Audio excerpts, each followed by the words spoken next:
Beleza, tá. Pode. Então, deixa eu falar boa tarde primeiro, né? A todas, todos e todos que estão aqui. É um prazer, né, a presença de vocês, a contar com bastante gente chegando já na sala aí. Prazer também, obviamente, né, convidamos o Marcelo e a Cássia hoje para essa atividade, essa oficina Mineração, Rochagem e Meio Ambiente. Está sendo organizada pelo Minas, né, o Grupo de Pesquisa e Extensão Mineração e Alternativas, o Minas, que está sediado no Departamento de Ciências Sociais e no Programa de Pós-Graduação em Geografia. Nós contamos aí com diversas, apresentar um pouquinho Minas, né, mas a gente conta com diversas pesquisas, né, que dizem respeito aos efeitos da mineração, a questão econômica, questão de barragens de rejeito, diversificação, o discurso das mineradoras. Hoje, inclusive, a gente vem se dedicando bastante a pesquisas sobre a extração de lítio, né? A entrada das mineradoras de lítio em Minas Gerais, com esse discurso da transição energética. A gente também assessora movimentos sociais, principalmente o MAN, inclusive está também apoiando e organizando essa oficina. O MAN é o Movimento pela Soberania Popular na Mineração. Temos vários integrantes, inclusive do MAN, também do Minas aqui hoje na sala, né? Mas temos outros convidados também, pessoas da UFV e de fora que se interessaram. Tem gente de diversos lugares do Brasil e, né, por conta justamente do que eu vinha conversando com o Marcelo, a novidade, né, para muita gente, inclusive para mim mesmo, que é esse tema da rochagem. Inclusive o MAN, através do seu coletivo de produção, vem se aproximando, montando parcerias, conversando com pesquisadores, professores, especialistas no tema, buscando a elaboração desse conhecimento e aproximar a ideia de mineração e a soberania popular na mineração, sobre se aproximar da questão da rochagem, né? Então, novamente, bem-vindas, bem-vindos e bem-vindes. Hoje nós temos aí dois convidados, né? No Dia dos Namorados, um casal nada mais adequado, né, para esse Dia do Amor, que são o Marcelo, né? O Marcelo possui graduação em Engenharia Geológica na UFOP, tem mestrado em Evolução Crustal. Não, desculpa, essa é a Cássia, perdão. Vou começar pela Cássia, então. A Cássia tem graduação em Engenharia Geológica na UFOP e mestrado em Evolução Crustal e Recursos Naturais também na UFOP. A Cássia tem experiência em mineralogia, petrologia, geoquímica e geocronologia. Foi professora substituta do IFOP, né, IFMG, desculpa, e professora substituta na UFOP. É mãe também de dois filhos, né, a Rosa e o Salvador, e atualmente dedica-se à formação para atuação na educação básica. Ela está cursando Pedagogia para a Liberdade na UniBF e também cursando a licenciatura em Educação do Campo, a Licena aqui da UFV. Seja muito bem-vinda, Cássia. O Marcelo também tem uma formação próxima da Cássia, né? É engenheiro geólogo formado também na UFOP, com especialização em geologia estrutural. Tem atuado desde 2007 no Serviço Geológico do Brasil, nas áreas de mapeamento geológico, recursos minerais e integração geológica geofísica. Participou da execução e supervisão de projetos na província Borborema, nos estados da Paraíba e Pernambuco, e nas províncias minerais de Vazante, Paracatu e Quadrilátero Ferrífero. Atualmente é doutorando no programa de pós-graduação em solos e nutrição de plantas aqui na UFV. Então, é com imenso prazer então, que a gente recebe os dois. A gente já vinha conversando há algum tempo com a Cássia e com o Marcelo, né? De maneira mais informal, mas, enfim, conseguimos planejar esse momento da oficina, buscando aproximar interesses e conhecer também melhor o tema de pesquisa dos dois, tá certo? Passo, então, a palavra para... esqueci de dizer que o Marcelo também é pai de dois meninos, né? Uma menina e um menino. a Rosa e o Salvador também. O Marcelo é a cara. Coincidência, né? Os mesmos. Os mesmos. Então, passo aí para vocês dois, meus queridos. Começa com quem? Beleza. Posso começar? Posso começar? Vou projetar a apresentação aqui. Beleza. E aí eu.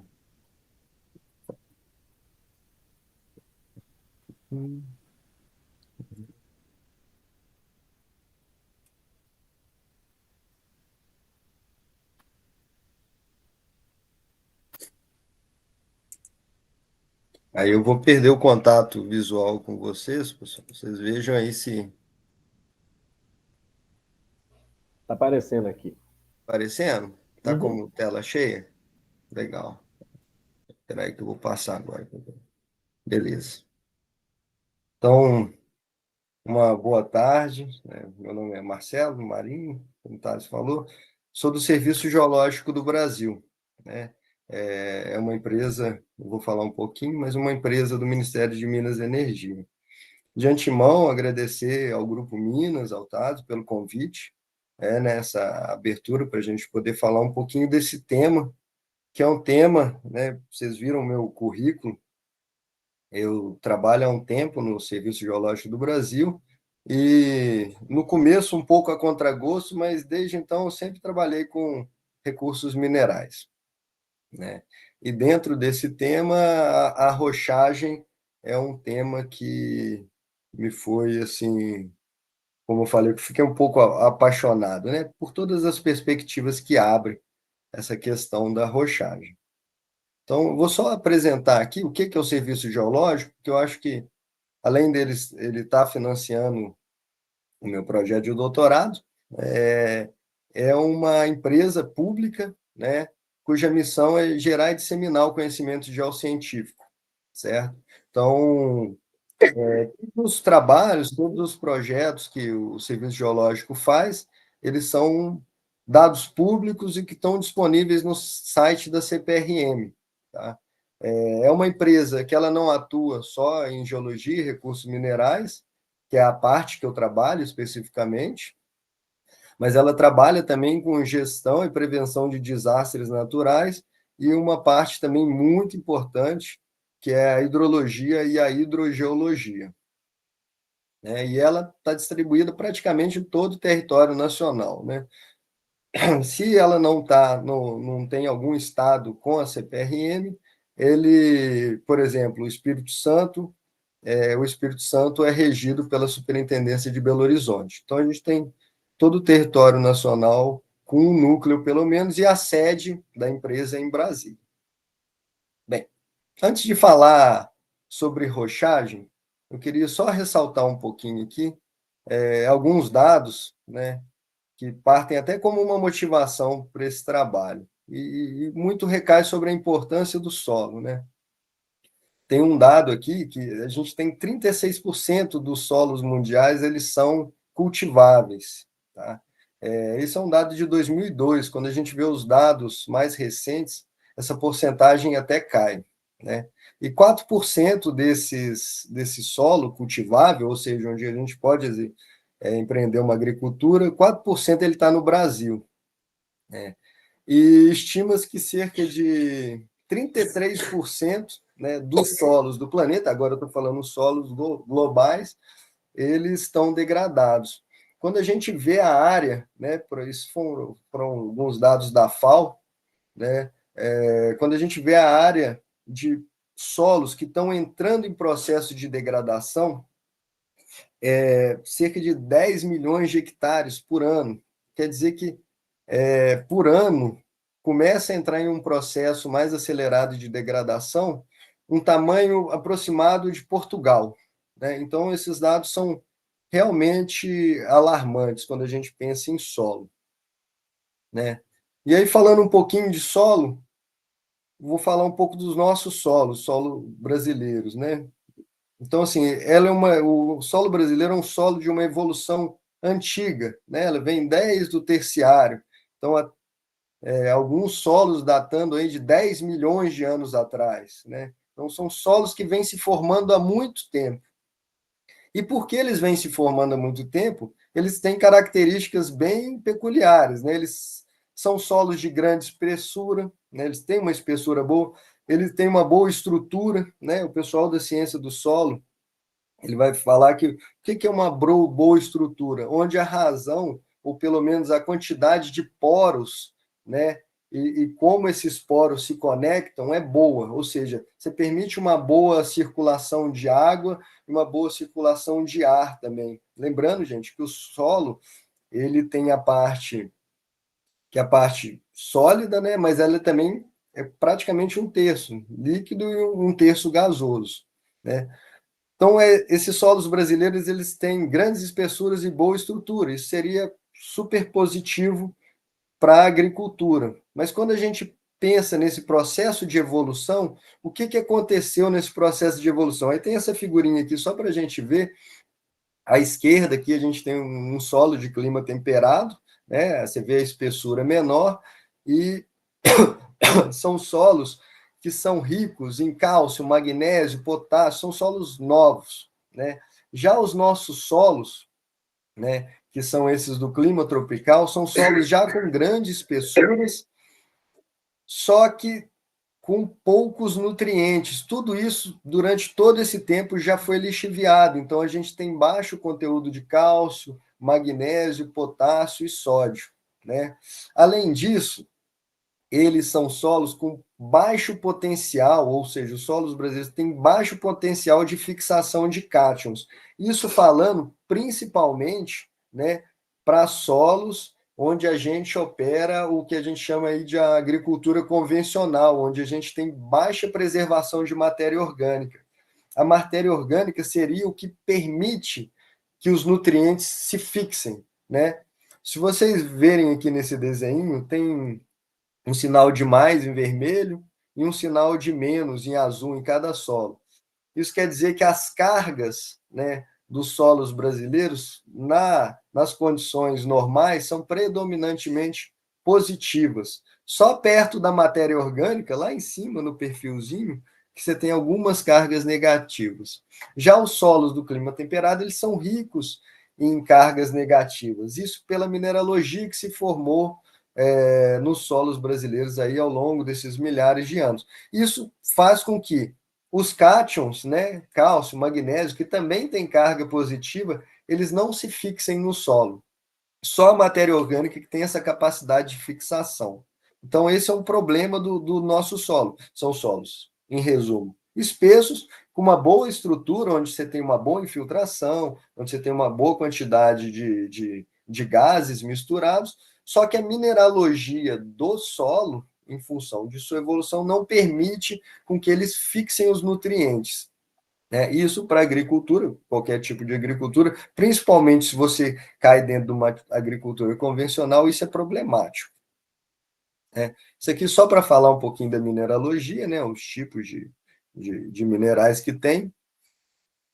E aí a gente cai nas grandes questões de problemáticas, né? Como são solos deficientes em nutrientes, a gente tem uma dependência muito grande de fertilizantes, tá? Isso aqui eu colocando, pessoal, sempre lembrando do nosso modelo aí convencional, né? Não é nem nosso, né? É um modelo europeu convencional de agricultura. Então, a gente tem uma dependência de aproximadamente aí são dados do MAP, da Associação Nacional de Defensivos, o ANDA, de 2021, e 85% dos insumos são importados. Se a gente pensar em potássio, é 99% do potássio que se usa na agricultura é importado, tá? Isso é uma fragilidade muito grande quando a gente pensa em nação, principalmente porque os produtores desses fertilizantes são poucos no mundo, né? Além disso, esses fertilizantes ele tem uma baixa eficiência na utilização. O que é isso? Assim, se eu jogo, vou dar um exemplo um pouco grosseiro, se eu jogo 1 quilo, né, talvez eu aproveite 600, 700 gramas daquilo, né? Parte vai ser levada embora. Alguns fertilizantes, o aproveitamento é menor ainda, né? Então, assim, você está pagando por um insumo importado, com alto preço, né? E aquilo ali não está sendo aproveitado para a planta e ainda pode estar causando um problema ambiental nas águas, tá? E uma outra questão, né? A gente tem, como é importado, isso é um dado do IBGE, tipo assim, tende a ser o segundo maior custo de um agricultor, tá? Um agricultor, eu estou falando agora de um agricultor familiar, né? Ali, nesses dados do IBGE, eu acho que é 15% dos gastos totais de um agricultor familiar, eles vão para os fertilizantes. Isso fica atrás apenas da ração animal. Quando você vai para o modelo convencional de agricultura, esses gastos eles chegam de 20% a 40%, né, do consumo, do gasto que se tem na agricultura, que é um gasto muito elevado. Essa variação vai variar aí em função de tipo de solo, do local onde essa agricultura tem sido desenvolvida, né? Mas, enfim, bem, chegando ao ponto, o que é rochagem? Tá? Antes mesmo do termo surgir, né, talvez um dos primeiros registros do que seja rochagem, tem esse trabalho desse alemão, Julius Lenzel, né, que ele já ressalta o uso de farinhas de pedra como prática agrícola, né? E ele faz esse livro, esse é um livro que está disponível na internet, o link está aqui, bem embaixo, né? E além disso, isso é em 1898, pessoal. Ele já faz duras críticas à recém-estabelecida indústria dos fertilizantes químicos, né? Então é interessante esse livro porque ele já estava falando da prática de uso de pó de rocha na agricultura e já tecendo ali as críticas a essa indústria dos fertilizantes químicos, né? E aí, esse trabalho do Julius Lenzel, com o avanço dessa questão da química, né, dos insumos químicos cada vez mais presentes, ele foi esquecido totalmente, né? Isso retornou um pouco à literatura, né, em 1976, com o professor Otton Leonardo, da UNB, né, onde ali ele cunha o termo rochagem, em que ele coloca a rochagem como uma prática agrícola de incorporação de rochas ou minerais no solo. Tá? Nesse caso, duas práticas muito antigas, como a calagem e a fosfatagem, são casos particulares da rochagem. A calagem é o uso de rochas carbonáticas, tá? A fosfatagem, o uso de rochas ricas em fosfatos. E o que a gente vai falar daqui para frente é um outro tipo de rocha, um tipo de rocha silicática, que é uma rocha rica em sílica. Ela é bem diferente do que o comportamento de um calcário ou de um fosfato natural. E os trabalhos ali do professor Otto, isso em 1976, sempre com duras críticas, né? Principalmente da área das ciências agronômicas, ficou também um pouco em stand-by, até quando toda a questão da agricultura familiar e principalmente da agroecologia começa a resgatar e fortalecer essas práticas. Aqui, essa é uma definição do André Carvalho, que foi uma tese defendida aqui na UFV, em que ele define, né, a rochagem como a aplicação direta de pós de rocha já como fonte de nutrientes na agricultura, né? Isso está disponível também nessa coleção de transição agroecológica. Então, vem um movimento ressurgindo com o uso da rochagem, mas muito associado com o movimento agroecológico e com os movimentos de agricultura familiar, né? E aqui, vocês podem ver aqui à direita, a tese, que foi talvez a primeira tese tratando desse assunto aqui no Brasil, da professora Suzy, da UNB, né? Então, a fertilização da terra pela terra, né? Aí você já vê como isso está ligado, né? Uma alternativa para a sustentabilidade do pequeno produtor, né? Então, sim, tendo em vista todo esse contexto da escassez dos fertilizantes, de um baixo aproveitamento desses fertilizantes, preço elevado, vem esse movimento agroecológico propondo uma alternativa a uma alternativa do uso de rochagem na agricultura. E aí é interessante que já em 2011, isso parte do Ministério de Minas e Energia, e não parte do Ministério da Agricultura, isso é super interessante. O Ministério de Minas e Energia coloca no Plano Nacional de Mineração de 2030, né? Ressalta que a rochagem, aí está aqui, são fragmentos retirados do Plano Nacional de Mineração, é uma técnica de rejuvenescimento dos solos, né? E é especialmente recomendada para a agricultura familiar. Ou seja, a gente vê um link direto da rochagem com a agricultura familiar. Tendo em vista o que eu vou apresentar a seguir, que são os resultados do que vem a ser, quais são os efeitos da rochagem, isso começa a sair do âmbito só da agricultura familiar e começa a entrar também nos grandes produtores ou dentro de um sistema convencional aí de agricultura, né?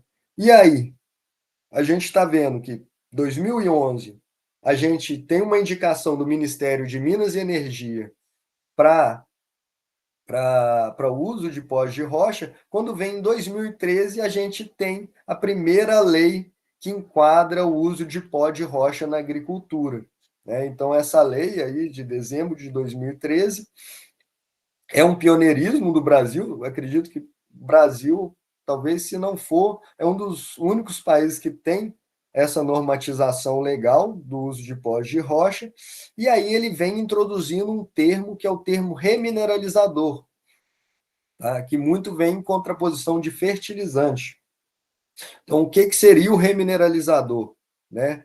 Aí ele fala que o remineralizador, ou esse pó de rocha, ele é um produto de origem mineral, né? Ele só pode passar por redução de tamanho, né, e classificação por processos mecânicos, ou seja, o moinho, né, não pode ter nenhum processo de alteração química, né, são processos especificamente físicos de moagem, e esse pó de rocha ele tem que alterar os índices de fertilidade do solo ou melhorar alguma propriedade física, físico-química ou da atividade biológica do solo. E aí, né, todas as normativas que vêm depois da lei, né, ele vem também com o que? É todo pó de rocha que eu posso usar na agricultura?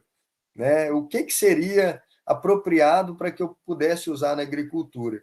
E aí ele vem com as especificações químicas. Então, assim, eu tenho que ter uma soma de base, que é a soma do cálcio, magnésio, potássio, ou os óxidos de cálcio, magnésio, potássio, acima de 9%. Eu tenho que ter o óxido de potássio acima de 1%, e eu tenho que ter a sílica livre, que na verdade são alguns minerais, principalmente o quartzo, ele tem que ser abaixo de 25% nessa rocha.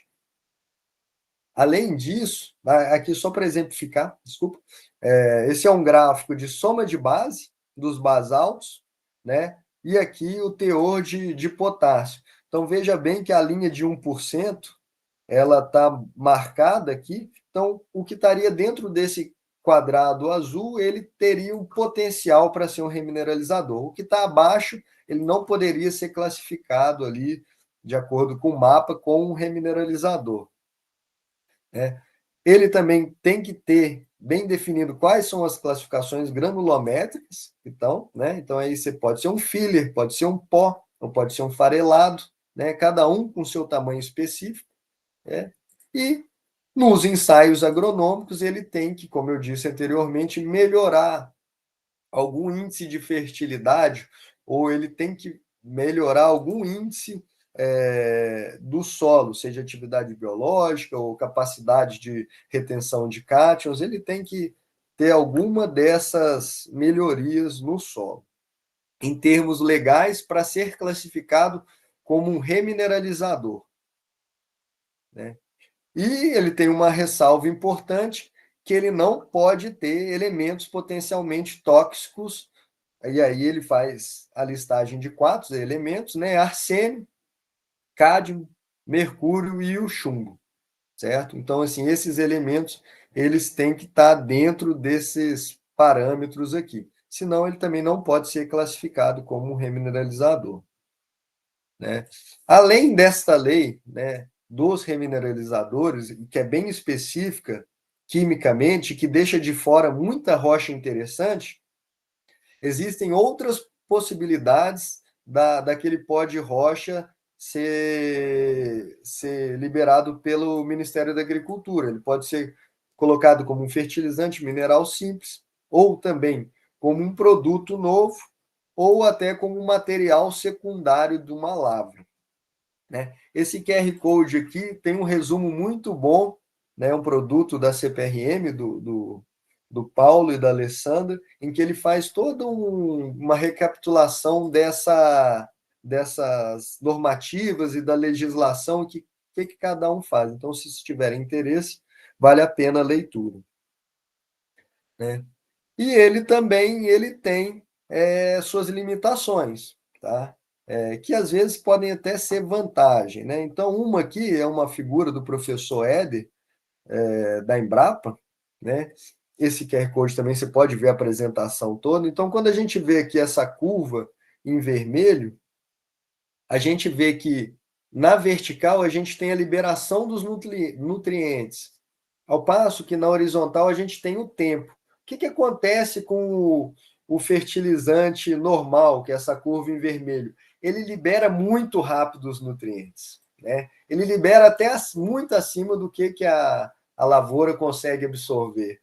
E aí, a partir disso, ele começa o quê? A ser lixiviado. Ele tem que pensar, ele é um sal, né? Então ele começa assim, à medida que a água você vai irrigando a lavoura, ele vai sendo lixiviado e ele vai embora para o lençol freático, ele vai embora para os corpos d'água. Já o remineralizador, ou a gente pode colocar um termo mais genérico, um agromineral, um pó de rocha silicático, essa curvinha em azul. O que acontece? A liberação, devido à estrutura dos minerais, ela é mais lenta durante o tempo, tá? Ela é um pouco abaixo do que uma cultura exige, mas ela tem uma cinética, um movimento mais lento de liberação durante um período de tempo maior.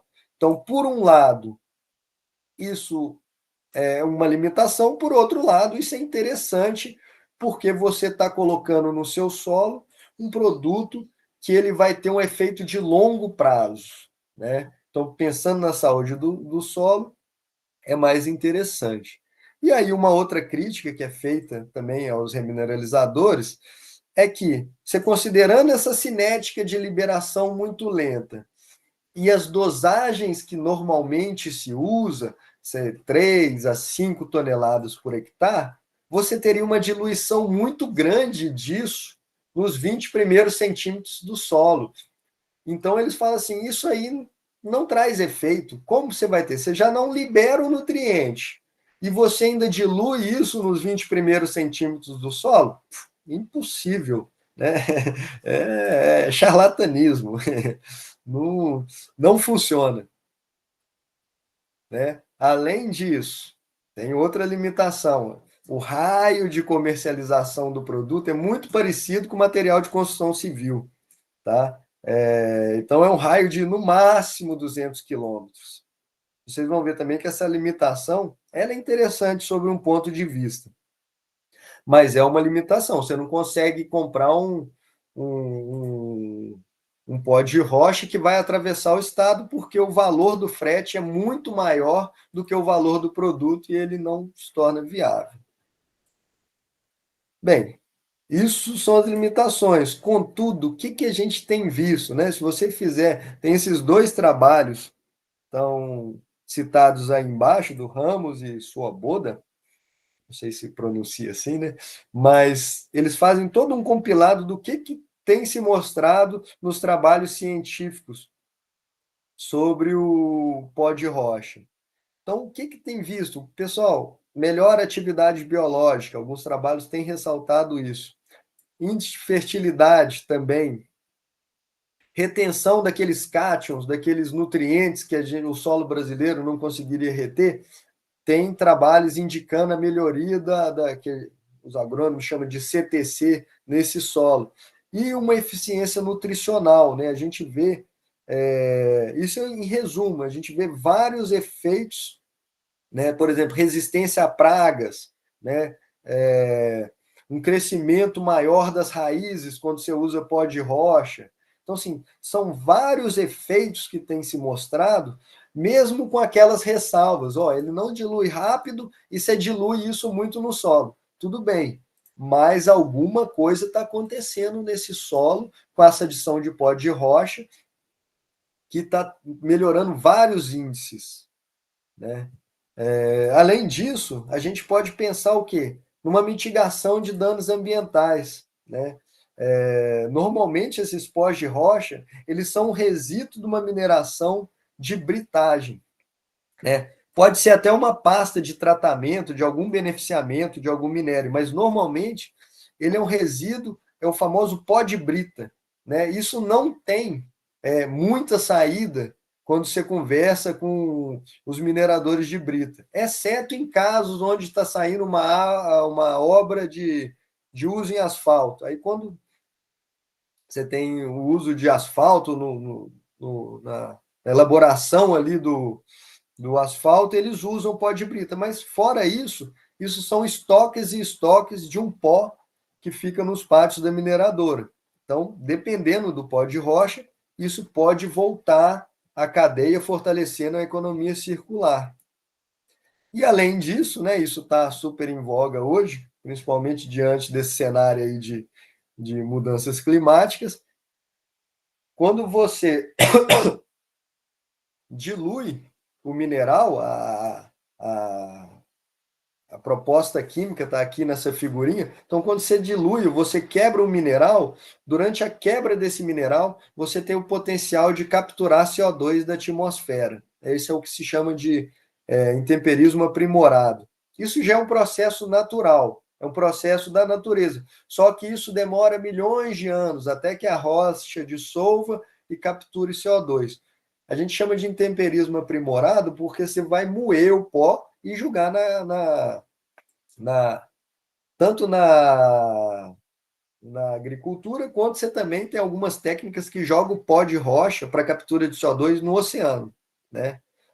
Além disso, quando você quebra o mineral da rocha, você vai gerar um novo mineral, que é um mineral que tem mais baixa cristalinidade. O potencial desse mineral de baixa cristalinidade de se agregar com a matéria orgânica e capturar e ajudar a reter o carbono no solo também é bem alto, segundo alguns trabalhos. Então, ele tem todo esse efeito sobre o ciclo do próprio CO2. Né? E aí a gente cai, né? Por que que isso funciona, pessoal? Né? O negócio não dissolve. Você joga no solo, ele não dissolve. E é diluído, e por que que funciona? Então, o que tem se visto é que, sem a interação com a vida, né, a técnica ela decai. Né? Ela passa a não ser tão, vamos dizer, tão, não ter resultados tão bons, né? Então, o que tem visto é o seguinte, o que o pessoal chama de biointemperismo. Essa fotinha aqui é um cristal de biotita, né, com 0,30 micrômetros, dá 0,03 milímetros, né? Ele está sendo atacado por hifas de fungos, né? Então, assim, quando você tem interação das raízes e todos os ácidos que as raízes jogam ali, e também com os fungos, você vai ter uma aceleração na liberação dos seus nutrientes, né? Então, esse é um processo super estratégico no uso de pó de rocha. Aqui, só para dar um exemplo, aqui no gráfico à esquerda, né, a gente tem, você joga um mineral qualquer, no caso aqui é um feldspato, em água, né? E aí você vai vendo aqui na vertical a liberação, né, dos nutrientes quando você joga em água, né? Aqui tem o potássio, o alumínio e o sódio. É praticamente nada em 40 dias. Quando você adiciona, por exemplo, esse ácido glucônico, né, esse é um trabalho da LOD, 2020, uma tese de doutorado, Departamento de Química de São Carlos, o que, que você vê? Esse ácido orgânico, que é um dos ácidos que é gerado na rizosfera, ele potencializa a liberação dos nutrientes. Tá? Então, aí você vê que o sódio aumenta, né? O alumínio, né, está sendo liberado, o potássio está sendo liberado. Então, a interação com os ácidos orgânicos e também, como esse trabalho ressalta, com os organismos, vai potencializar a liberação dos nutrientes para as plantas. Por isso que é um processo estratégico. E aí, só uma fotinha bem bonitinha aqui. Aqui um pedacinho de basalto de um trabalho desse Kelland, de 2020, onde você vê aqui na letra A o pedacinho de basalto. Né? E após, né, esse basalto ser submetido aí a uns 2 ou 3 ciclos de colheita, ele já se torna poroso. Tem até uma hifa de um fungo aqui na letra B, se vocês veem aqui, saindo de um cristal, ele se torna mais poroso.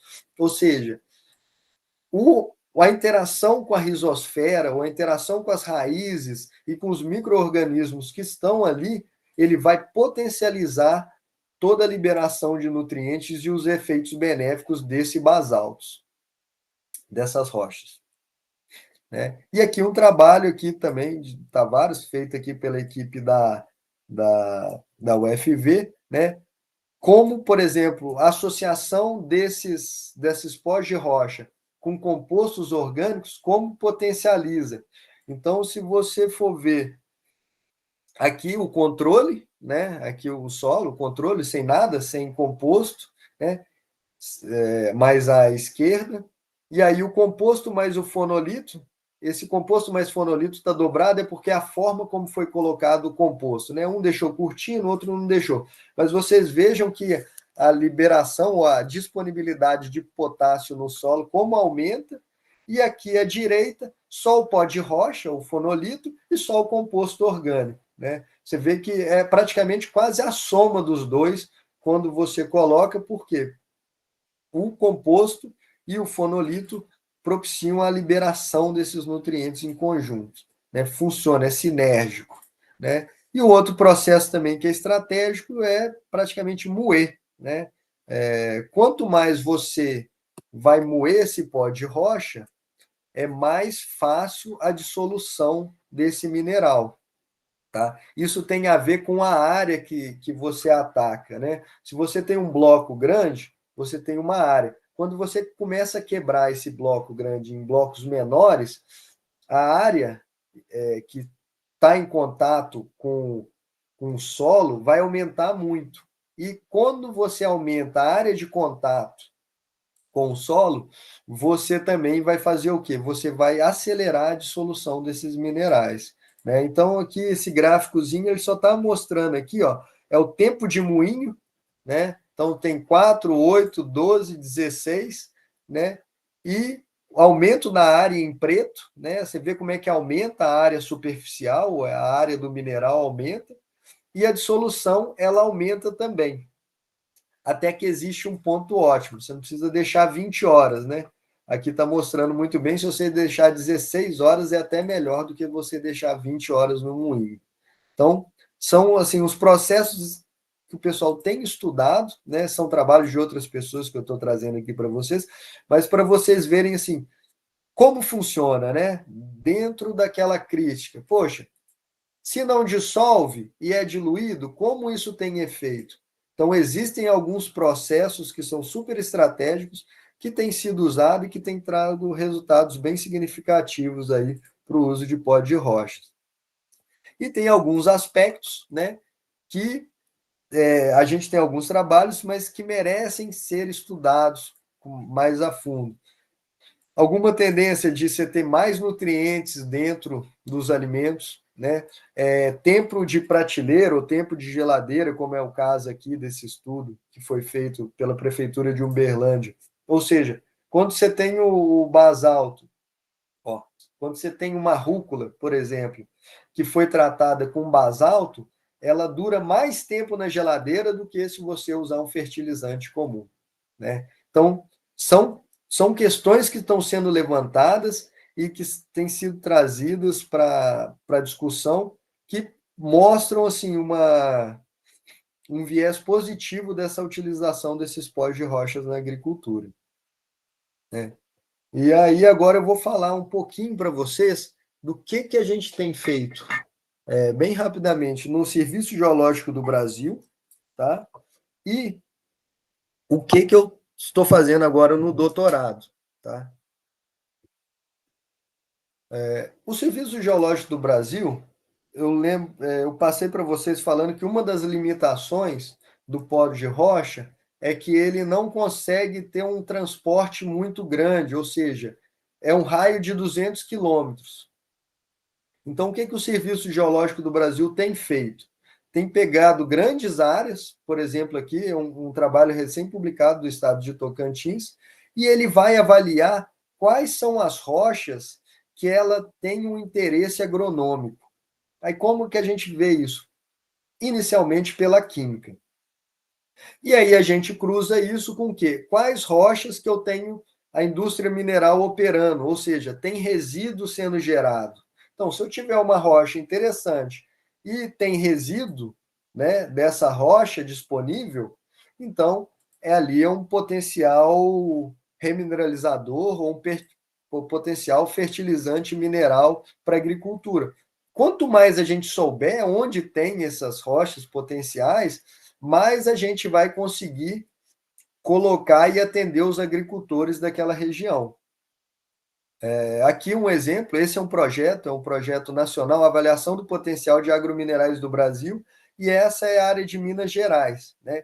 Minas Gerais a gente está trabalhando por mesorregiões, né? Muito por essa escala localizada, ou um raio curto de distância onde que aquele remineralizador vai, a gente começa a dividir, por exemplo, o estado de Minas Gerais por mesorregiões. Esse é um trabalho que tem. Só explicar desculpa, pessoal. Só explicar uma coisa, esse é um mapa geológico. Então, assim, não sei se vocês estão familiarizados, mas cada cor dessa aqui, desse mapa geológico, mostra um tipo de rocha diferente, tá?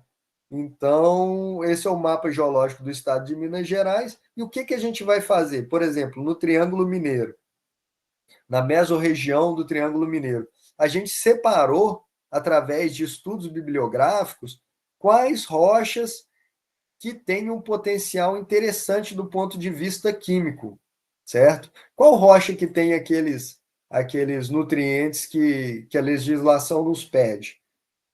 Então, a gente fez essa separação. E aí, depois, esse é um caso, por exemplo, do basalto, a gente cruza qual que é essa rocha interessante e se tem mina ativa. A rocha está ali, beleza. É interessante? Tem mina ativa gerando resíduo? Ficou muito pequenininho, mas assim, esses pontinhos vermelhos, né, são todos minas de pedreiras de basalto, produção de brita. E aí você circula algumas regiões, por exemplo, Uberlândia tem pedreira, Ituiutaba, né, Fronteiras, Uberaba. Então, você já tem uma distribuição dos potenciais fontes de geradoras de resíduo. E aí a gente vai a campo fazer avaliação geológica, né? A gente vai lá, vai no monte de brita, coleta a brita, né? E a gente vai fazer daquele pó de brita que a gente coletou uma classificação química e mineralógica, para ver se aqueles dados que a gente achou da literatura realmente estão consonantes com o que a gente achou nos nossos trabalhos de campo.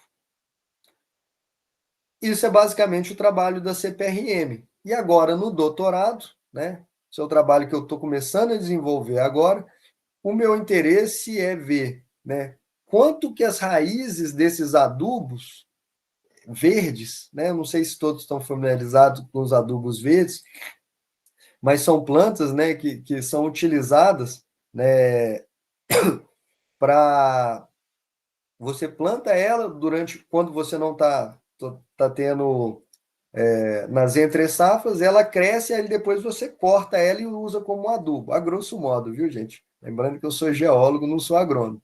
Então, quanto que a raiz dessas plantas pode contribuir para a liberação dos nutrientes de pó de rocha? E uma outra coisa que eu estou interessado também essas plantas, esse processo associado com essas plantas, ele tem o potencial de capturar carbono, né? Então, tipo assim, quanto que isso potencializa essa captura do carbono? E aí eu vou cruzar a alteração do mineral com também o enriquecimento em matéria orgânica do solo. E aí a gente chegando já na reta final aqui da apresentação, né? O que eu queria destacar, né? A identificação dessas fontes alternativas de fertilizante é estratégico, gente. A gente não pode depender de insumo importado para a nossa agricultura, muito menos a agricultura familiar, né? Apesar de ter várias alternativas do uso. Mas até a agricultura de larga escala é temeroso, né, se depender de poucos produtores mundiais de fertilizante. Aquela questão do pó de rocha não ter um raio de comercialização muito grande, isso, por um lado, é um limitante, mas, por um lado, também é um estímulo à economia regional, né? Isso promove a circularidade, né? E ajuda a mitigar esses montes de pó de brita, que, em tese, é um problema até para o minerador, e isso passa a ser reinserido nas cadeias locais, né, econômicas, né? Outra questão, o que tem se visto, né? Não se entende direito isso, mas tem se visto que os efeitos do pó de rocha eles são potencializados pela vida no solo, né? E a vida no solo também, já tem alguns trabalhos mostrando que ela é estimulada pela rochagem. Então, é uma via de mão dupla, né? E isso é super sinérgico quando a gente pensa em práticas agrícolas conservacionistas, né? O pessoal tem dito aí sobre a revolução sempre verde.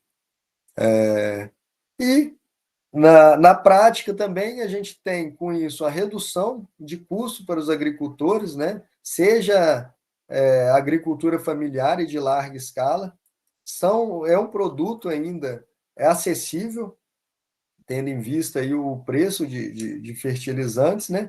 E o que está se indicando também que a gente está aí com uma produção de alimentos com maior valor nutricional, tá?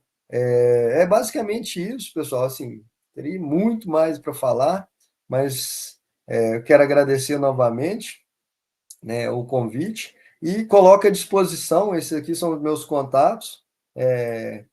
Quem tiver alguma dúvida, quiser mandar especificamente, né, fora o debate agora, fiquem à vontade, eu estou super à disposição, né, para interagir, para ver como também o meu trabalho pode ajudar, né, iniciativas locais e apresentar também os produtos que a gente já tem do Serviço Geológico do Brasil, que são disponíveis, são públicos, são feitos para todos, como eles poderiam ajudar aí cada um. É isso. Obrigado. Vou tirar aqui para ouvir vocês.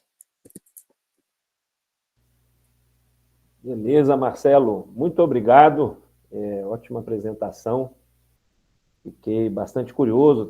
Já anotei aqui algumas perguntas para a hora do debate. Quem sabe você pode colocar, inclusive, esses outros dados, né? Que você acabou não dando tempo, mas, enfim. E acho que isso é interdisciplinaridade, né? Quando a gente fala na universidade sobre esse diálogo das áreas, né? Está falando justamente esse esforço aqui de entender, né? E conhecer novas áreas, novos campos. Então, vou passar então a palavra para a nossa querida Cássia. Beleza.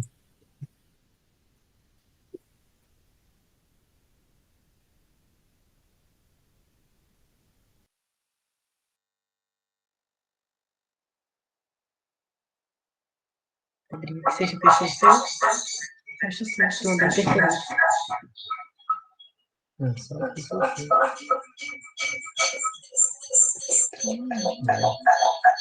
Fecha aí. Para ver aqui. Tá dando uma interferência aqui. Engraçado que o meu tá fechado. Faz o seguinte, a salva onde? Você consegue abrir ela aqui? Aí você passa para cá. Consigo. Tá. Pode abrir, então. Tá. Vou só abrir a apresentação dela, que ela faz no meu computador aqui. Um momento.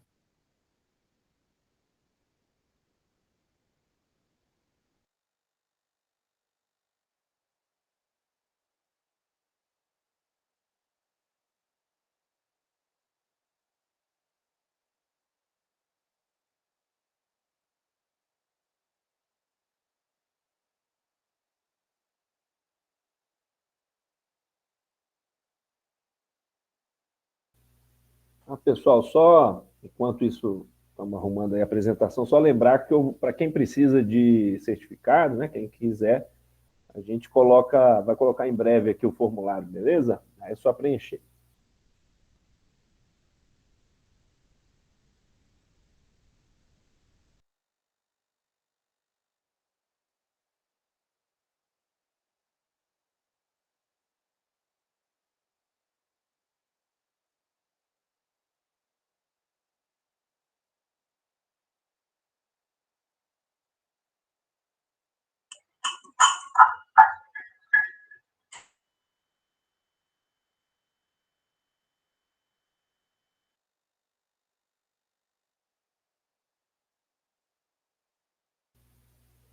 O Cássio e Marcelo, talvez dê para vocês colocarem a apresentação no É, da casa e e os- falar. É, isso é a conclusão aqui. a gente se adapta. Coloca primeiro no modo apresentação. Isso. Que aí fica mais fácil. Você acha? Isso. Agora volta para. Não, não, não vai. Não.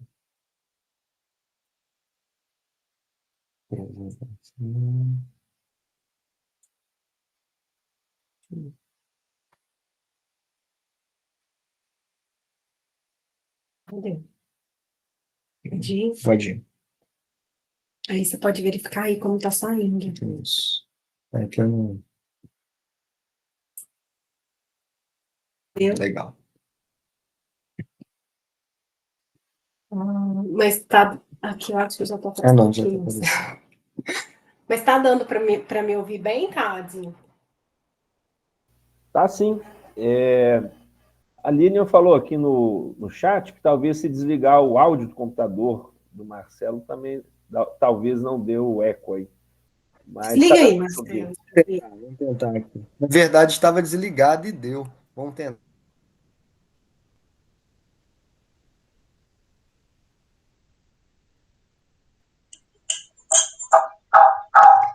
Tá vendo? A gente desliga, mas continua dando, eu não sei porquê. Acho que você pode encerrar a sua apresentação, Marcelo, que aí eu posso apresentar daqui. Não, essa é a sua. Não, mas eu falo encerra o seu, esse aí, que tá dando interferência.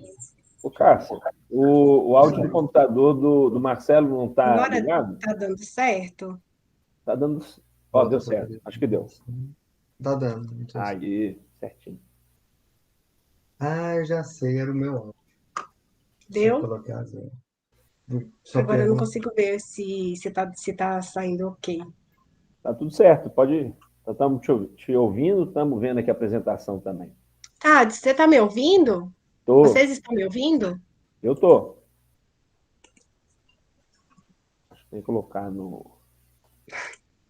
Não sai todo mundo? Não. É, estamos, ele colocou. Eu não sei por que que eu não tô ouvindo, mas tá. E agora então você pode entrar de novo.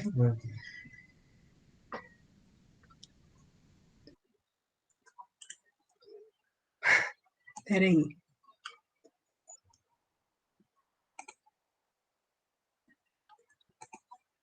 Beleza. Então, eu posso começar?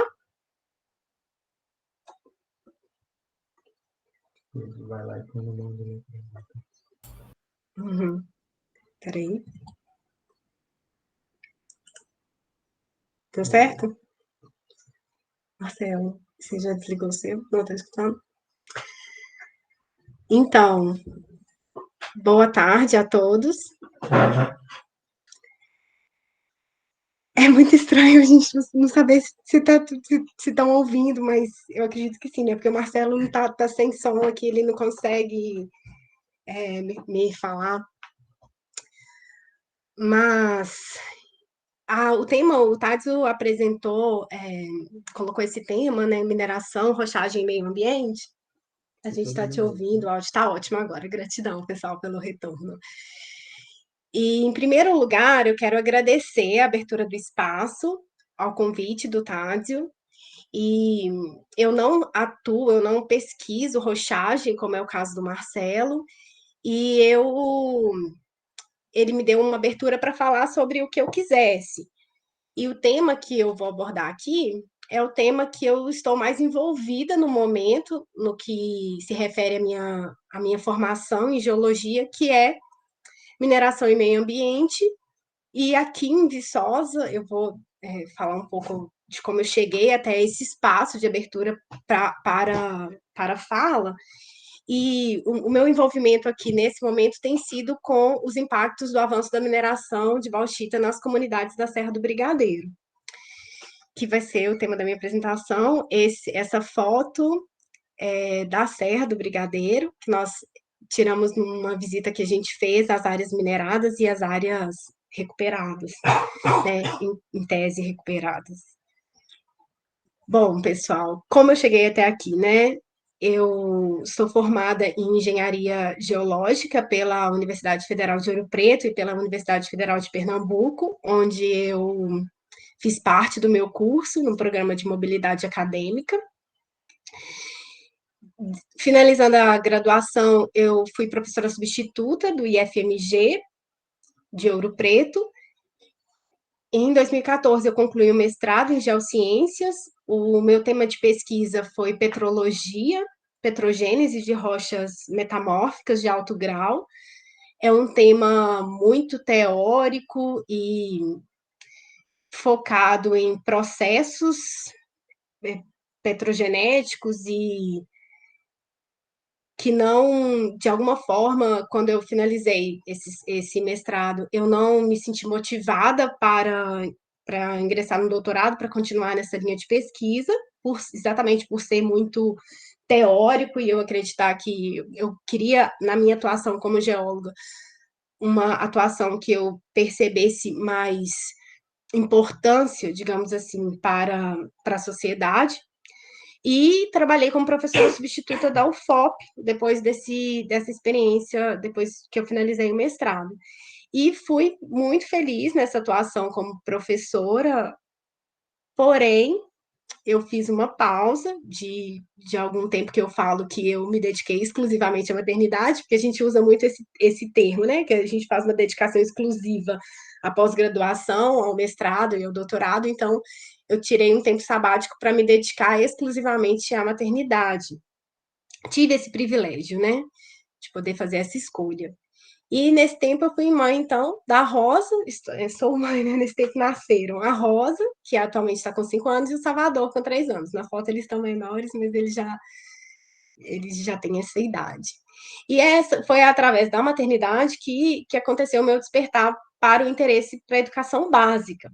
Para a educação básica, porque eu estava muito satisfeita como professora do ensino superior, mas com a maternidade eu senti um chamado para atuar nessa educação que é tão significativa e tão instrumentalizada para a manutenção do sistema que a gente tem hoje, esse sistema capitalista e para essa divisão de classes que a gente tem nesse momento. Então, eu curso pedagogia, que é uma pedagogia libertária, que é a pedagogia para a liberdade, um curso de Juiz de Fora, e chegando aqui em Viçosa, acompanhando o Marcelo para o doutorado, eu conheci a licenciatura em Educação do Campo, da Licena, que é a Licena UFV, né, da UFV, e foi digamos assim, a porta de entrada para a agroecologia, para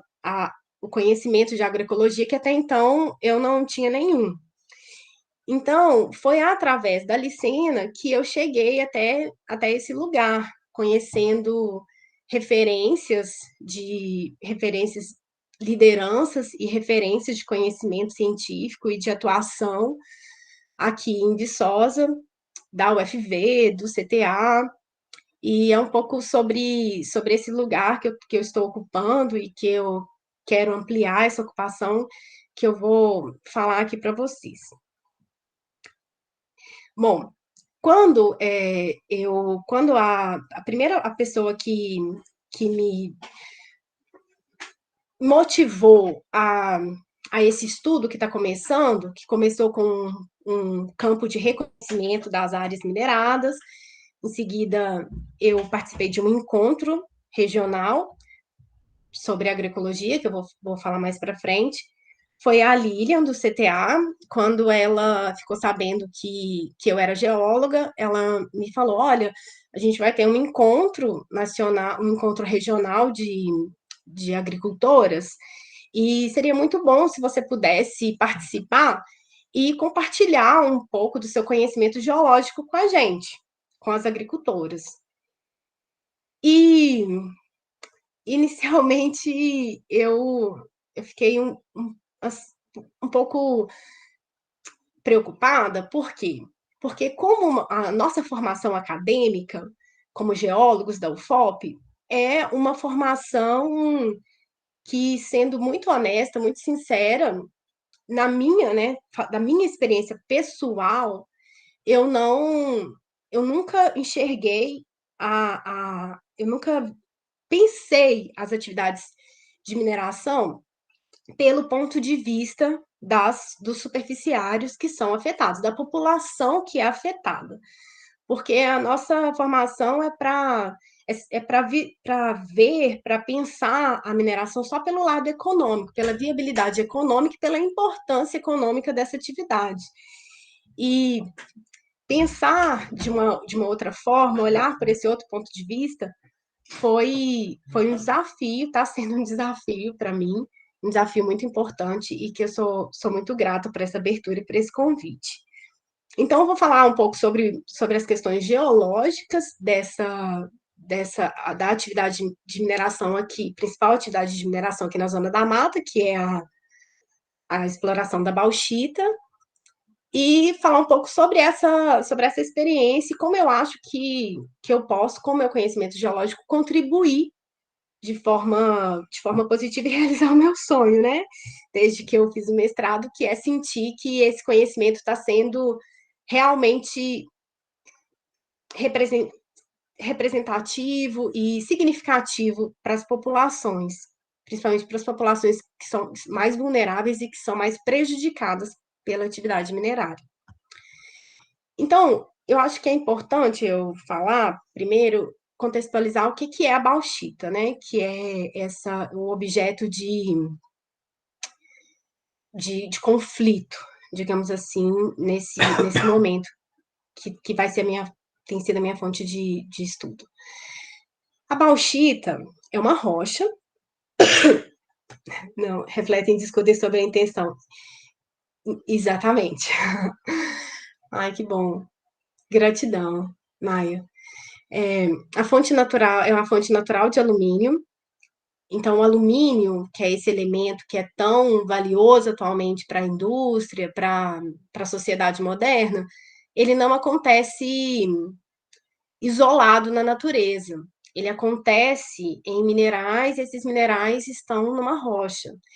Então, apesar dele ser o terceiro elemento mais abundante da crosta terrestre, ficando atrás só do silício e do oxigênio. E quais são as principais características, né, da bauxita, dessa rocha que contém esses minerais de alumínio? Ela é uma rocha de coloração avermelhada e é encontrada, sobretudo, em regiões tropicais e subtropicais do planeta, por ação do intemperismo. Então, o Brasil, nesse cenário, ele é um país que tem potencial para ter muita reserva de bauxita, como tem. O que seria o intemperismo? O intemperismo é a ação dos agentes externos, a ação da água da chuva, do oxigênio livre, sobre as rochas, quando essas rochas são expostas na crosta terrestre. Elas se desestabilizam devido às condições muito diferentes das condições do interior da crosta, e ocorre a decomposição e a desintegração dessas rochas. E por ação biológica também, não só química e física, mas também biológica, que é muito importante falar. E essa alteração ela vai transformar os minerais que estão presentes nessa rocha em novos minerais, que são chamados de minerais neoformados. E é através desse processo de decomposição, de modificação de uma rocha original, que a gente tem a formação desse minério, a formação da bauxita. Por quê? Porque o alumínio, ele é o elemento mais imóvel da crosta terrestre. Então, quando a rocha ela vai sendo constantemente lixiviada, lavada pela água da chuva e exposta à ação da biosfera e à ação do oxigênio, ela vai se decompondo e ficando só o que é imóvel. O que é móvel vai indo embora na água, os minerais vão se desintegrando, os elementos químicos vão sendo levados e fica ali só os elementos que a gente chama de elementos residuais, os elementos mais imóveis. E entre esses elementos está o alumínio. Quando que a produção da bauxita é economicamente viável? Porque a bauxita, ela é, então, uma rocha que pode ter variados teores de alumínio, mas a exploração desse recurso mineral, ela só é realmente viável quando ela tem pelo menos 30% de alumínio, de óxido de alumínio. E são necessários 5 a 7 toneladas de bauxita para produzir 2 toneladas de alumina, que depois ainda vai ser convertida no alumínio metálico. E aí vai sobrar apenas 1 tonelada. Então, a gente tem uma ideia aqui com esses dados, 5 a 7 toneladas para produzir 2 toneladas de alumina, da produção de rejeitos, da quantidade de rejeitos que essa mineração produz. Então, a gente já pode pensar em pilha de rejeito, em barragens de rejeito, e ela ocupa a terceira posição dos bens minerais mais explorados do Brasil, ficando atrás apenas dos agregados para construção civil, britas, areia, etc., e da mineração da exploração do minério de ferro. E as reservas brasileiras, nesse contexto, elas têm uma excelente qualidade, porque elas têm mais de 40% de alumínio, estão entre as maiores do mundo. O Brasil é o terceiro maior produtor mundial, ficando atrás apenas da China e da Austrália. O que eu quero mostrar com isso? Que a mineração de bauxita é muito importante para a balança comercial, digamos assim, e como um mineral estratégico também para o país. Isso faz com que as minerações, as mineradoras, elas tenham um apoio, digamos assim, da maior parte de quem realmente domina as decisões do país, tanto a nível político como judicial também. Então, o país tem todo esse interesse econômico e essa visão de que a exploração mineral é o que se tem de mais importante, que produz mais, digamos assim, riqueza para o país. Como que esses depósitos ocorrem? Então, como é que eles são explorados, né? O que significa eles serem depósitos residuais ou supergênicos? Depois que essa rocha, que aqui a gente está, ela está representada nessa figura por essa plutonic rock, que é a rocha fonte. À medida que ela é exposta na superfície e ela é alterada, tem-se essa camada de bauxita. Essa camada, ela vai ser recoberta por uma camada que a gente chama de estéreis, que são os minerais sem interesse econômico, e em cima desses estéreis é que vem a cobertura vegetal, onde está o bioma, e o solo orgânico. Então, para explorar a bauxita, é necessário que seja retirado todo esse solo, seja retirado essa cobertura de estéreis também, essa pilha de estéreis que é colocada, digamos assim, ela é colocada mesmo numa pilha ao lado, e depois o que as mineradoras devem fazer, né, mas que há problemas nessa reposição, é recolocar, após retirar essa camada laranja de minério, recolocar a camada de estéreis e a camada do solo orgânico. Só que nesse processo há diversas perdas. Qual que é o argumento das mineradoras? É que a mineração responsável de bauxita, e esses são argumentos da Associação Brasileira de Alumínio, é um uso temporário que requer uma remoção criteriosa da vegetação, do solo orgânico e da camada de estéreis, para possibilitar o seu reaproveitamento. O solo, ele é utilizado no reflorestamento e os estéreis na recomposição. As sementes e mudas são coletadas e após germinar em viveiros, elas são utilizadas na revegetação.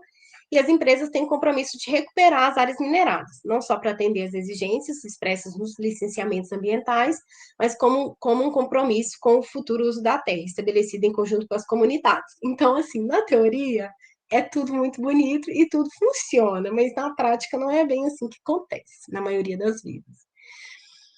E no caso específico da mineração de bauxita na Serra do Brigadeiro, quais são os principais argumentos das mineradoras? Que ela é uma mineração pontual, que ela é desenvolvida num curto espaço de tempo nas propriedades rurais, é superficial, ou seja, não chega a formar cavas, e é progressiva, permite a volta da cobertura vegetal, possibilitando a retomada plena das atividades das propriedades rurais. E eu queria falar uma coisa também, acho que na próxima slide vai dar para ver isso. E elas argumentam também, pelo que eu pesquisei, o principal trabalho que foi realizado em parceria da UFV com a CBA, que é a Companhia Brasileira de Alumínio, que é a responsável pela exploração na Serra do Brigadeiro, onde nós visitamos, os processos hidrológicos, eles apresentam uma melhor performance nas áreas reabilitadas em comparação às áreas não mineradas. Ou seja, a mineração, no caso do que é argumentado pela mineradora, é que ela, na verdade, melhora os processos hidrológicos, infiltração e evapotranspiração e outros. E quando comparado com áreas não mineradas, os locais reabilitados após a lavra da bauxita obtiveram 112% a mais de capacidade de infiltração no solo. Isso significa mais água disponível para o desenvolvimento das plantas, maior recarga dos lençóis freáticos. Mas será que é isso que acontece? É o que a gente vai tentar mostrar um pouco aqui. Durante esse campo de reconhecimento das áreas mineradas, essa é uma área que é considerada pela comunidade científica, pelas pessoas que realmente já vem fazendo um trabalho de longo prazo, é considerada uma área em que essa recuperação não foi bem sucedida. Como que são reconhecidas as áreas de mineração na paisagem, as áreas recuperadas, né, teoricamente recuperadas? Elas são essas áreas que apresentam esse degrau na paisagem. Não sei se é possível vocês verem aqui, que tem essa camada mais alta, que é onde estão as árvores, e aí tem um degrau na encosta. Então, esse degrau aqui, ele está representando a camada de solo que foi retirada. E essa recolocação não foi tão bem sucedida, porque essa área ela apresenta diversos sinais de escoamento superficial e pouca infiltração no solo, como a setinha está apresentando aí essa ravina que pode avançar para uma vossoroca. As minerações de bauxita, normalmente, elas acontecem em topos de montanha e em meia encosta. Então, retira-se o topo e fica essa área exposta. E, contrapondo o que as mineradoras dizem que ela não provoca cavas, como desenvolvimento curto superficial não chegando a formar cavas, nós visitamos, então, uma cava lá na Serra do Brigadeiro, uma cava ativa, que aqui na imagem, não sei se a apresentação está dando para ver, mas aqui somos nós aqui como referência, nosso carro, e a gente está aqui. Então, essa é uma cava ativa, representativa, que está ativa na comunidade de Rosário da Limeira, que foi a última cidade da região na qual a mineração avançou e se aproximou da zona de amortecimento do Parque da Serra do Brigadeiro. Então, quais são os impactos, contrapondo aos impactos positivos que as mineradoras colocam, quais são os impactos negativos que nós observamos? Essa mineração, ela realmente é pontual, porém, ela é distribuída em diversos pontos. Então, é um pontual que Se for unir todos os pontos, ele acaba ficando regional. Lá na Serra do Brigadeiro, ela tem uma característica que é muito específica da região, é que são depósitos, então, de pouca extensão e pouca profundidade. Ricos, mas com pouca extensão e pouca profundidade. Então, eles são explorados em curtíssimo espaço de tempo, 3 a 6 meses, e essa área leva muito tempo para ser realmente recuperada, e ainda assim não totalmente recuperada. Depósitos, então, pouco profundos e pouco extensos, a dispersão da mineração, então, vai acontecer, acaba sendo num amplo território, há um avanço que não leva em consideração questões ambientais, como a presença do parque, e questões também culturais, como de pequenas comunidades, pequenas cidades ali com tradicionais que já existem há muito tempo. Há um impacto no regime hidrogeológico da área que não está bem estabelecido, porque o principal estudo, como eu já falei para vocês, ele foi apoiado, financiado pela mineradora, então ele está longe de ser um estudo imparcial e inquestionável, é passivo de questionamento e precisa ser debatido. E há esse avanço para as zonas de amortecimento do Parque Estadual da Serra do Brigadeiro, que é o que está acontecendo nesse momento e que é uma das grandes preocupações das populações ali. Como a comunidade acadêmica, e aqui a maioria de nós muitos de nós, né, estamos incluídos, como a comunidade acadêmica pode, então, contribuir para esse debate? No meu ponto de vista, o principal escudo para a garantia dos direitos fundamentais dessas populações afetadas, atingidas pela presença da mineração, é a educação popular. Como que essa educação popular pode ser promovida? Com a produção científica, sem financiamento, com participação das mineradoras. Então, um trabalho que realmente seja imparcial e que seja mais aprofundado em relação ao regime hidrológico das áreas afetadas. Então, isso significa o quê? Um trabalho que faça realmente um monitoramento de um prazo um pouco mais longo da qualidade do volume da água nas áreas afetadas, tanto a gente fala aqui do monitoramento da qualidade e volume, tanto em questão de água superficial, quanto do lençol freático. O monitoramento das nascentes. Há mapeamento das nascentes, mas esse mapeamento ele precisa ser recorrente para se observar se realmente há a preservação das nascentes ou se há perda dessas nascentes. A cartografia social, eu vou mostrar um pouco mais para frente, mas uma das comunidades que eu visitei, a cartografia social tem sido um escudo muito importante para essas comunidades. E a promoção de intercâmbios e encontros regionais, que foi o que eu participei, que eu vou mostrar para vocês. O que acontece? A produção científica, até mesmo através por exemplo, o pesquisador que vai na área, se apresenta, faz a sua pesquisa, ela ainda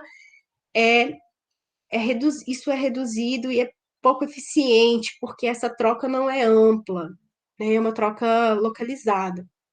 Então, mesmo que se tenha o intuito, como se diz? A vontade de fazer um estudo que contraponha esses estudos financiados pelas mineradoras, mas isso é pouco. É necessário que realmente haja um intercâmbio de conhecimentos, uma troca de saberes que é feita de uma forma mais ampla. E os encontros regionais é uma maneira disso acontecer. E aí eu vou mostrar para vocês o encontro que eu participei esse ano, que foi o primeiro encontro regional de mulheres e agroecologia por territórios livres de mineração, que foi organizado por todas essas essas instituições, CTA, AMAN e outras. E esse encontro foi muito marcante para a minha formação, não só profissional, científica, mas humana também, porque ali eu conheci diversas mulheres que fazem um enfrentamento e uma resistência, que são protagonistas nessa ação, nessa presença. E aconteceu uma troca, foram 2 dias de uma ampla troca de saberes entre mulheres que enfrentam a mineração, não apenas na região da Zona da Mata, mas também na região do Caparaó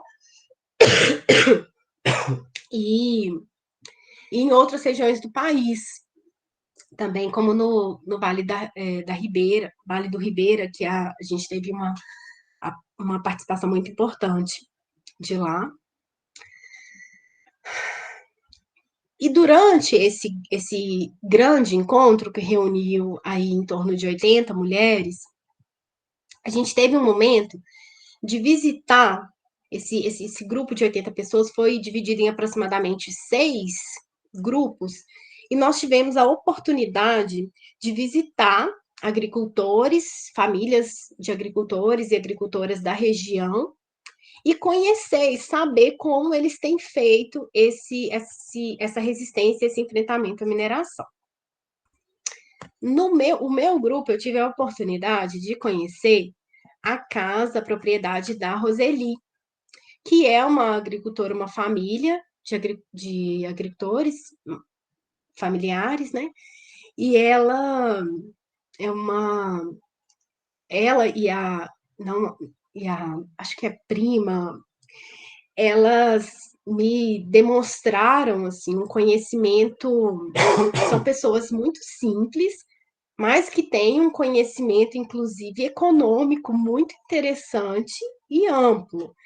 Elas trabalham a principal digamos assim, escoamento da produção delas. Elas produzem alimentos agroecológicos, elas fazem questão, não apenas elas, né, mas o Geraldo também, que é marido da Roseli, e outras famílias ali na comunidade dos Mendes, lá de Rosário da Limeira. Essa comunidade, queria fazer, só antes de falar sobre a família da Roseli, eu como geóloga, eu fiquei muito impactada quando eu entrei na comunidade e havia uma placa bem na entrada da comunidade falando assim, mineração aqui não, entre outros dizeres. Infelizmente eu não tirei a foto dessa placa, até procurei pela foto, mas não encontrei a tempo. E já me demonstrou ali que é uma comunidade que tem uma consciência de que ela te colocou a placa ali para já, digamos assim, uma maneira de resistir já na entrada da comunidade essa atuação, né, das mineradoras. Eu percebi, então, uma participação ativa das mulheres na produção e na comercialização dos produtos agroecológicos. Elas comercializam na Feira Agroecológica de Muriaé e disseram claramente assim que elas jamais elas vão, que elas nunca mais querem vender, passar seus produtos para atravessadores, né? Que elas viram que a forma delas terem o produto delas mais valorizado é através da venda direta, e ainda assim esses produtos carecem de mais valorização.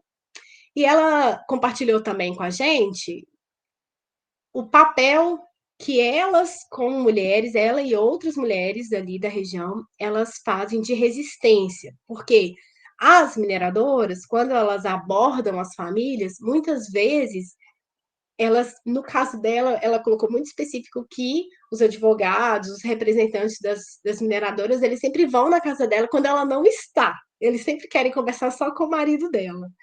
Ela acha muito estranho, que eu saio, eles chegam. E não só ela, mas nós conhecemos, e quando terminou esse encontro setorizado, a gente teve uma oportunidade de todos compartilharem como que foram essas diversas experiências.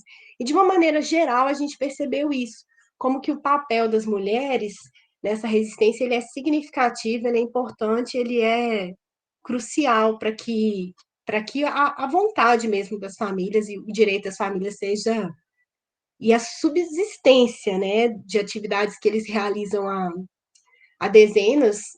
No caso dela ali, essa comunidade Mendes, ela é peculiar porque é uma comunidade formada por famílias, então são 16 famílias que são ali entre eles primos, todo mundo veio assim de uma mesma raiz, assim, digamos. E aqui eu vi a importância da cartografia social. Então, na foto de cima, a gente pode ver uma foto ampliada no tamanho de um painel de congresso, e ela mostrava com muito orgulho: olha aqui onde estão as nossas nascentes, olha aqui onde está a nossa igreja, olha aqui onde estão diversas riquezas ambientais e, e de cultura ali da região. Então, como que essa cartografia social, ela muniu essa família de argumentos para contrapor esse discurso das mineradoras de que elas só trarão benefícios e desenvolvimento econômico. Então, ela dizia assim: não, desenvolvimento econômico nós já temos aqui, nós já temos os nossos produtos, nós já produzimos, e eles já são comercializados, são valorizados e ainda podem ser ainda mais valorizados. E então, essa cartografia é o que eu chamo de escudo. Eu gosto muito de falar escudo, pessoal, essa palavra, porque na Licena eu tive uma conversa com uma das professoras que ela falou, uma vez a gente conversando assim sobre educação, e aí ela disse: a educação é uma arma muito importante. E aí eu falei assim: nossa, eu não quero comparar a educação como arma, porque ainda mais depois de um governo desastroso e armamentista, né, que nós tivemos, que produziu tantos danos, fazer essa analogia de mineração, de educação e arma. Eu falei: eu prefiro usar, porque a educação não ataca ninguém, a educação protege, a educação, ela se defende. Então, por isso que eu falo sempre escudo, porque eu acho que a educação, a formação, ela é capaz de permitir que essas pessoas se protejam de um assédio, de uma troca injusta, que infelizmente é o que ainda predomina nas relações da mineração com as populações. E aí, chegando à conclusão, fica a pergunta: a mineração é realmente indispensável? Então, voltando lá para o primeiro slide, que eu falei sobre a minha formação como geóloga, e sobre como nós somos formados para ver e colocar em primeiro lugar os benefícios da mineração, eu já tenho uma mudança de visão. Atualmente eu enxergo as coisas de uma outra forma, mas dizer que eu acho que a gente teria uma visão idealizada e até romântica, digamos assim, de pensar que a mineração ela pode ser encerrada num curto prazo. Ainda mais porque ela está resguardada por leis que necessitam de uma revisão profunda do modelo mineral brasileiro. Não só pelas leis, mas também pela visão das lideranças, da maior parte das lideranças políticas. Mesmo tendo um governo de esquerda, como nós temos hoje, o que vigora, o que predomina é essa visão de que o desenvolvimento econômico é o que é mais importante e que mineração é sinônimo disso, de desenvolvimento econômico, de balança comercial positiva e etc. Então, é necessária uma revisão profunda desse modelo mineral brasileiro, que enxerga a mineração apenas por esses critérios econômicos e invisibiliza os aspectos ambientais e sociais. Então, a importância da presença do parque, dessa região que representa um recurso hídrico imensurável, hídrico, cultural, ambiental, ele é colocado em segundo plano. E a legislação permite que essas pessoas sejam amedrontadas e assediadas, no momento que eles falam assim: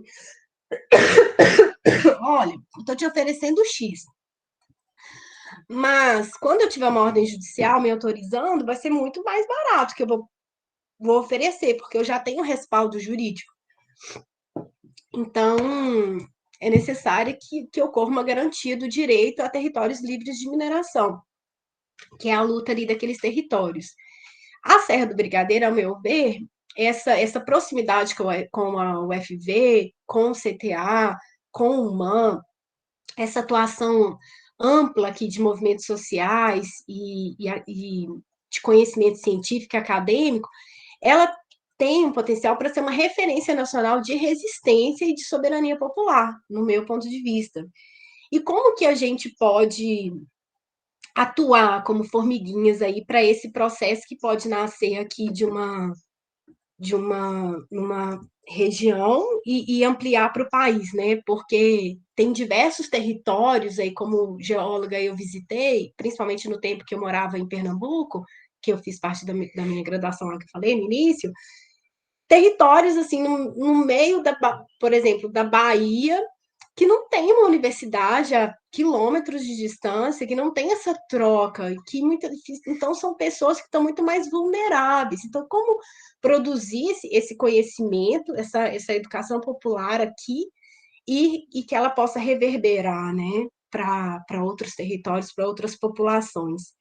Então, é fazendo esse trabalho, contribuindo da forma que a gente achar que consegue, da melhor forma que a gente acredita que pode contribuir. No meu caso, é compartilhando, então, esses conhecimentos geológicos que eu adquiri até o momento. Isso é uma mensagem motivadora. A primavera se inicia com as primeiras flores, então que nós sejamos parte aí desse primeiro jardim que pode florescer uma realidade muito diferente para toda a população. Muito obrigada.